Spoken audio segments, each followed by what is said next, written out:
fondamentale il confronto con i pediatri di libera scelta in vista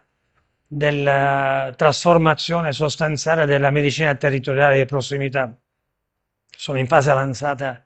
i cantieri che consentiranno entro la primavera del 2026 la realizzazione delle case di comunità, degli ospedali di comunità. Le centrali operative territoriali sono già state attivate oramai da qualche tempo per migliorare i servizi, soprattutto sul versante territoriale, per ridurre l'afflusso inappropriato nel pronto soccorso, ed è questa anche la previsione la direttrice che ha determinato sostanzialmente la proposta di aggiornamento della rete ospedaliera, che martedì prossimo verrà discussa per il competente parere obbligatorio dalla sesta commissione dell'Assemblea regionale siciliana. Un'offerta sanitaria che va migliorata, potenziata soprattutto per contrastare i DRG in fuga dalla chirurgia vertebrale a quella bariatrica, a quella oncologica, all'ortopedia, alla cardiochirurgia. Nei giorni scorsi abbiamo incontrato col Presidente della Regione il Ministro Schillaci, al quale abbiamo presentato questo schema di rete ospedaliera che ha come obiettivo anche quello di salvaguardare entrambi i centri di cardiochirurgia pediatrica, quello di Palermo, ma anche quello di Taormina, per i servizi di grande qualità e appropriatezza che entrambi i centri riescono a garantire alla comunità siciliana e non soltanto ad essa.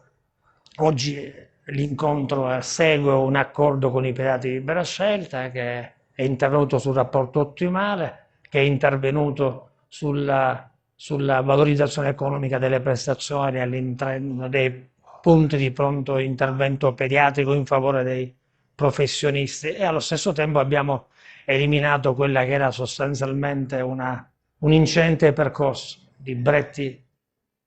pediatrici avevano un costo non sostenibile per il sistema, ma soprattutto non servono più. Con il fascicolo 2.0, il patrimonio comune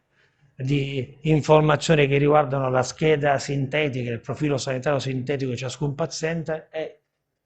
contemplato ed è inserito all'interno del fascicolo sanitario, perché non aveva più alcuna esigenza di ordine pubblico il mantenimento di quello strumento. Stiamo lavorando con l'assessore e il Presidente della Regione per garantire una continuità assistenziale, migliorando il pronto soccorso con attrezzature di ultimissima generazione, con la telemedicina, col fascicolo sanitario, con la sanità digitale, con il collegamento dei dipartimenti di emergenza e urgenza di primo e secondo livello. Dovremmo compiere quel salto di qualità sul quale stiamo lavorando, anche per consentire alla Regione Siciliana, sulla base di una precisa indicazione del Presidente della Regione, di gradualmente definire i percorsi che già sono stati in verità avviati per superare un piano di rientro che oramai è lontano nel tempo. 18 anni sono passati da quel piano di rientro ed è giusto e doveroso andare via per garantire ai cittadini siciliani quella parità di trattamento, quell'offerta sanitaria sempre più qualificata che ci consenta sostanzialmente di essere al passo di una sfida fondamentale che è quella della sanità di questo terzo millennio.